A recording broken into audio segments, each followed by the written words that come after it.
Welcome to Mrs. Minton's Smart Notebook 11 Basic Training. This training will teach you the basics on how to use Smart Notebook so that you can make a successful Smart Notebook lesson. When you open Smart Notebook, this is the screen that will show up. Let's start by adding a background.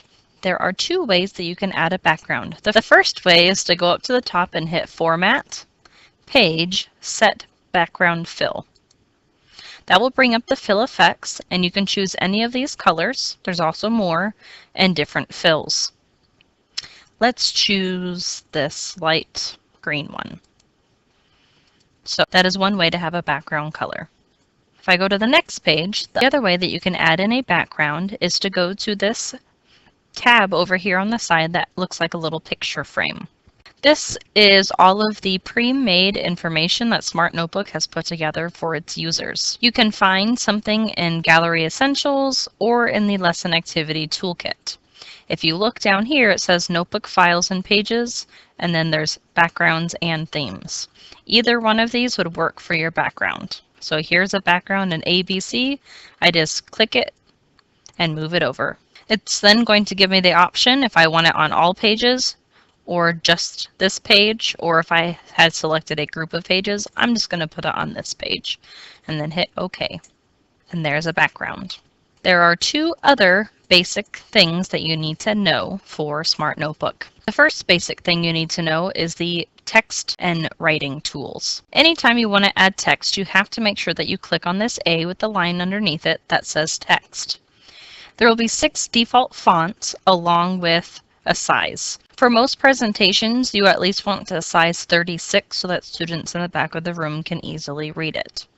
After you choose what font you want, you can choose other options like bold, italics, centered.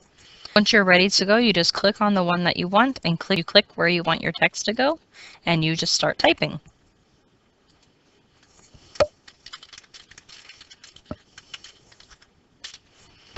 When you're done typing, you want to go back to the selection tool.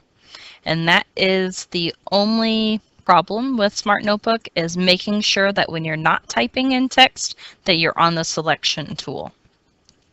You also have pen features, which gives you different colors of pens. There's also many more colors, along with thickness of lines or different kind of lines.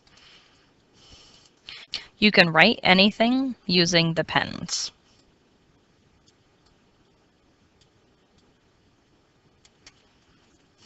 There's also an eraser feature so that you can erase anything that you write with your pen.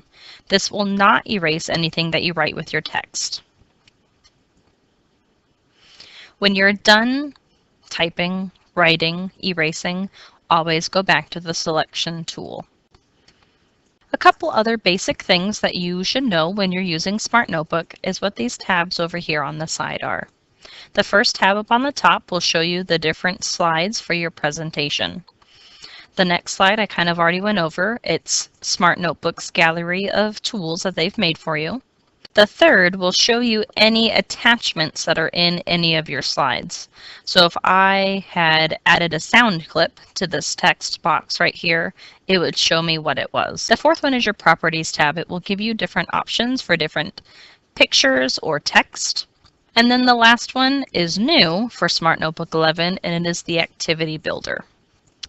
Last couple things to help you in your journey towards Smart Notebook lesson success is the viewing options up at the top. When you click on the screen up here, it will bring you several options. You have a full screen mode. That will fill up the entire screen. You can go back by hitting this button down here. You can view different percents, and you can also view the page in different ways. The most common, though, is your full screen mode. After that, it saves just like any other document, and you are ready to build your first Smart Notebook lesson.